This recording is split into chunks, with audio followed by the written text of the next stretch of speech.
Olá, pessoal! Continuando nosso tema sobre água. Bom, revisando da última aula, nós falamos sobre o equilíbrio da umidade quando a atividade de água é diferente da umidade relativa do ambiente. Então, elas tendem a se equilibrar. E nós vimos as duas situações possíveis, onde ocorre a movimentação de água do alimento para o ambiente, quando a atividade de água do alimento é maior do que a do ambiente, da umidade relativa do ambiente, e o processo contrário, a água é transferida do ambiente para o alimento, quando a atividade de água do alimento é menor do que a umidade relativa do ambiente. Nós paramos na última aula falando sobre a relação da atividade de água com o crescimento microbiano, tá? Na ausência de água, ocorre a paralisação do crescimento microbiano, pois todas as reações, sejam do nosso corpo, sejam dos micro-organismos, ou seja, as reações que ocorrem nos alimentos, elas necessitam de água para ocorrerem. Então, se não há água, não ocorrem as reações normais do metabolismo dos micro-organismos, bactérias, fungos, leveduras, então eles não conseguem crescer, não conseguem se multiplicar. E alguns micro-organismos eles conseguem sobreviver mesmo com a atividade de água do alimento bem baixa. Esses são os micro-organismos que nós denominamos de halófilos. Vocês verão mais informações sobre esses grupos na disciplina de Química de Alimentos. Na disciplina de Microbiologia de Alimentos no próximo ano. Tá? Então, os micro-organismos que têm essa capacidade de crescer em ambientes com baixa atividade de água, nós chamamos de halófilos, certo?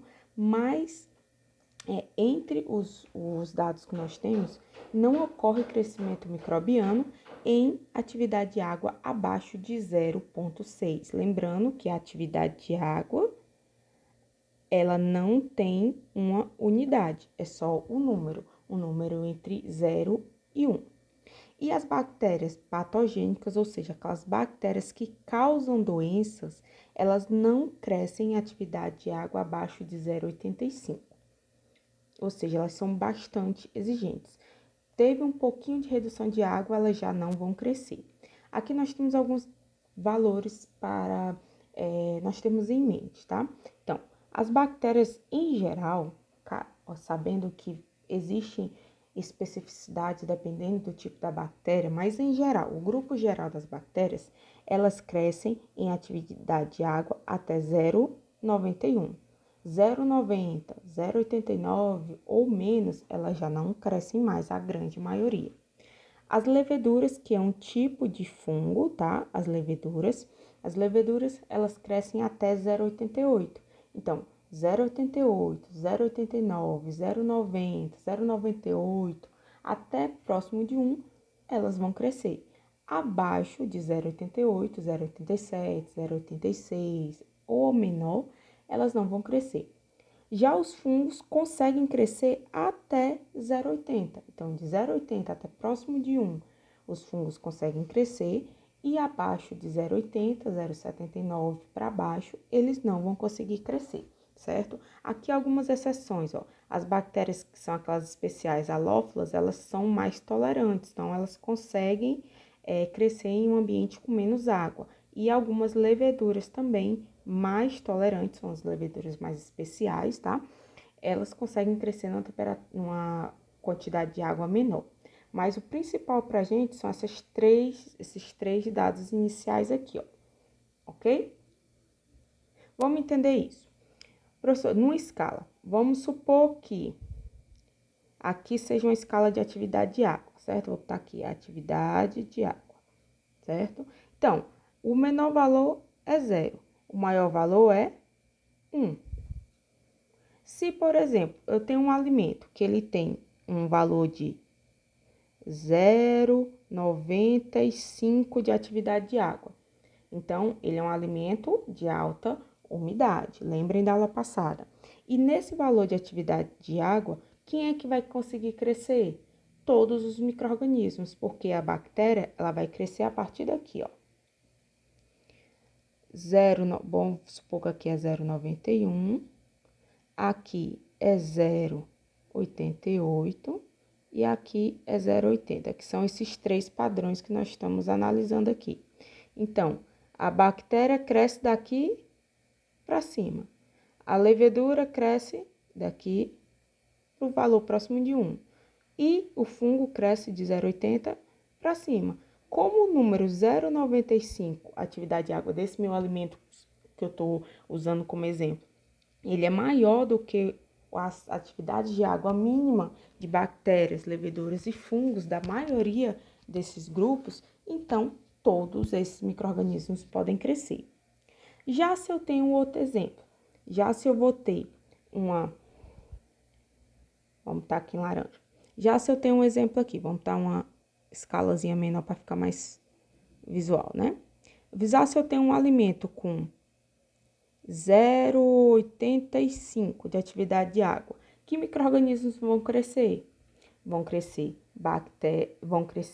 bactérias? Não, porque a bactéria só vai conseguir crescer até aqui, ó, 0,91.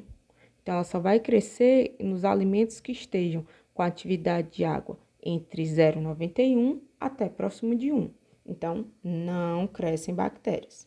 Leveduras. Será que leveduras crescem? Leveduras até aqui, ó, 0,88. As leveduras vão crescer de 0,88 até próximo de 1. Então, esse alimento não vai ter crescimento de leveduras. Vai ter crescimento de fungos? Vamos ver. Aqui em azul, os fungos em geral crescem até 0,80. Então, ele vai crescer em todos os alimentos que tem entre 0,80 e próximo de 1, incluindo o nosso exemplo, que é esse alimento que tem 0,85 de atividade de água. Ok? Vamos continuar. Aqui há uma tabela com alguns valores de alimentos e a sua atividade de água. Por exemplo, geralmente tudo que é fresco ele tem uma atividade de água maior. Frutas frescas, vegetais, aves e pescados frescos, carnes frescas, todos têm uma atividade de água bem alta. Então, são alimentos de alta umidade. Então, a tendência é que cresçam todos os micro-organismos aqui, que todas as reações aconteçam, tá? O pão tem entre 0,95 e 0,96. Aí já, ó, a geleia de fruta, tem entre 0,75 e 0,80. O arroz tem entre 0,80 e 0,87. Professor, o arroz não é seco, mas lembre que a água, ela tá ligada com outros componentes. Então, não significa que é um alimento líquido que vai ter muita água, certo? Ela tá dentro na composição, como se fosse na construção de uma casa. Para construir uma casa, nós temos vários tijolinhos. Pronto, então como se a água fosse alguns daqueles tijolos. Aí você não tá vendo água escorrendo na parede de uma casa, mas você sabe que tem tijolo ali. E aqueles tijolinhos encarem como se fossem moléculas de água, certo? Então, nós temos aqui, ó, mel. O mel, mesmo sendo líquido, ele tem muito açúcar. Então, a quantidade proporcional de água é menor. Ó, a atividade de água dele é menor do que a da geleia, por exemplo. Nozes, 0,66 a 0,88. E assim vai. Nós temos frutas secas, ó. Ó a diferença das frutas secas, 0,51 a 0,89, das frutas frescas, 0,97. Vamos continuar. Aqui, uma observação. Qualquer processo de conservação de alimentos, o princípio inicial e o primordial é você evitar que tenha uma contaminação do alimento e que esse micro-organismo que contaminou o alimento, caso ele tenha contaminado o alimento, que ele se prolifere, ou seja, que ele se multiplique e cresça no alimento e acabe deteriorando o alimento, deixando ele com cheiro ruim, com uma cor ruim, com sabor ruim, ou que produz uma toxina que venha causar alguma doença quando você ingerir esse alimento. E, ao mesmo tempo que pode ocorrer uma deterioração por micro-organismo, tá? Pode ocorrer também uma deterioração que não tem nada a ver com os micro-organismos. São simplesmente reações que não são desejáveis. Por exemplo, uma reação química que escurece o leite. No lugar dele ficar branco, ele vai ficar com algumas manchazinhas mais escuras, tá? Aquilo dali não é desejável para aquele alimento, o leite, certo? Então, ela é uma reação não desejável ou degradante. Então, essas duas reações podem ocorrer sim ao mesmo tempo, porém, como os micro-organismos reproduzem muito rápido e as reações ruins provenientes do crescimento do micro-organismo no alimento são mais intensas e mais rápidas de serem percebidas do que as reações químicas, então a gente considera que elas são um pouco insignificantes quando a gente comparar a microbiana com a química. Porém, não se deve esquecer que mesmo que você consiga impedir que os micro-organismos cresçam, ainda vai ocorrer a possibilidade de ter uma reação não microbiana no alimento, certo? Então, você tem que combater os dois. Durante o armazenamento dos alimentos, podem ocorrer reações desejáveis ou não, certo? Então, enquanto você produzir o alimento e está armazenando, ou no ponto de produção ou no ponto de venda, podem ocorrer algumas reações desejáveis ou não. Desejável, por exemplo, os queijos que nós chamamos de queijos curados, eles vão passar por meses, semanas, né? Alguns até anos, sendo armazenados em um ambiente que vão ocorrer reações químicas favoráveis. Então, ele vai maturar o queijo e ele vai ter características de cor, sabor, aroma, textura diferentes de quando ele iniciou o processo de armazenamento, tá? Já outras reações que podem ocorrer podem ser ruins. Se você armazenar, por exemplo, uma margarina ou uma manteiga fora da refrigeração, vai ocorrer um processo de deterioração das gorduras, que nós chamamos de rancificação, que vai ficar com aquele cheiro de ranço, que a gente diz que a manteiga tá ruim, tá deteriorada ou estragada, né? Mas o termo, lembrem, é deteriorado. Então, pode ocorrer reações boas ou reações ruins, certo? E cada tipo de reação que nós veremos no decorrer da disciplina, tá? Ela vai ter uma relação com a atividade de água. Ela vai ser favorecida ou desfavorecida. Ela vai ocorrer mais rápido ou mais devagar, ou ela não vai ocorrer, certo? Então, tem uma relação direta. Por exemplo, existem reações em que o alimento ele ocorre o processo de escurecimento, por exemplo, na casca do pão, na torrefação do café, que o café antes de torrar ele é meio esverdeado, então ele para pegar aquela cor é uma reação de escurecimento. A carne, quando ela vai ser cozida, ela não escurece um pouco? Então, tudo são processos de escurecimento. A maçã, quando você corta, ela começa a escurecer. A banana também. Então, são escurecimentos, mas que ocorrem por métodos diferentes, que nós também veremos até o final do ano, certo? Um dos tipos de escurecimento, ele é o chamado escurecimento não enzimático, certo? Que é o que ocorre, por exemplo, no pão, na casquinha do pão, certo? Então, ele é desfavorecido, ou seja, ocorre em menor velocidade quando o alimento está na atividade de água abaixo de 25 e também quando está acima de 0,80. Então, entre esses dois valores, ele é acelerado esse tipo de reação. Já a oxidação de lipídios, que é essa, por exemplo, a rancificação, ela aumenta entre 0,25 e 0,80 de atividade de água.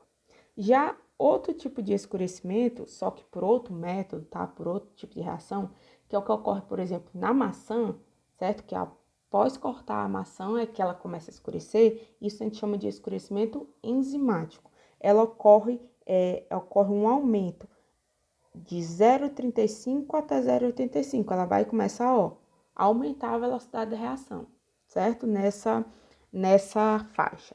Aqui um gráficozinho para a gente entender. Vamos lá. A gente tem aqui nesse eixo, a atividade de água. Ela está saindo de 0 até 1. E aqui a gente tem a velocidade com que as reações vão ocorrendo. Quanto mais alto, né, mais na parte superior, mais rápida é a reação. Então, aqui, vamos olhar esse número 1 primeiro. Não precisamos saber agora o que significa esse 1. A gente está começando aqui, ele está reduzindo a velocidade à medida que a atividade de água está aumentando. Ele reduz, reduz, reduz, depois começa a subir. Tranquilo? Essa atividade, esse número 1, é uma reação de oxidação dos lipídios, aquela rancificação. Ela é desfavorecida, tá? Quando tá nessa faixa aqui, ó, mais intermediária. Como nós vimos, ó, entre os valores de 0,25 e 0,85, tá? E observem que essa curva aqui, ó, do 1 é a mais diferente das outras. As outras sempre tendem a aumentar com o aumento da atividade de água. Por exemplo, o escurecimento não enzimático, o escurecimento enzimático, o crescimento de fungos, de leveduras, de bactérias, eles aumentam à medida que a atividade de água também aumenta. À medida que diminui a atividade de água, ou seja, nessas faixas aqui, ó, mais perto do zero, aumenta a segurança e a estabilidade da maioria dos alimentos. Uma exceção são alimentos com muito conteúdo de gorduras, porque como nós vimos, quando o alimento tem ou muita atividade de água, mais ou menos nessa região aqui, ou pouca atividade de água, ela favorece a oxidação dos lipídios, das gorduras, a rancificação, por exemplo.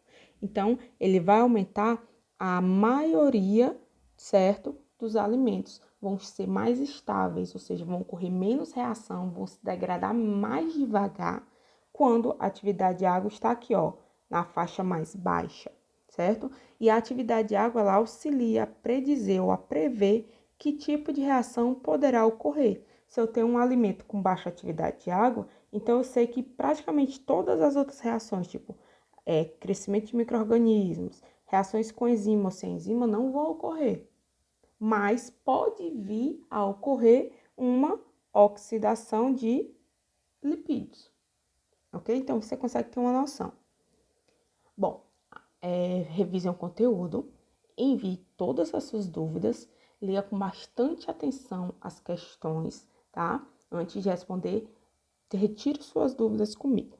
Tchau, tchau e até a próxima aula. Boa atividade!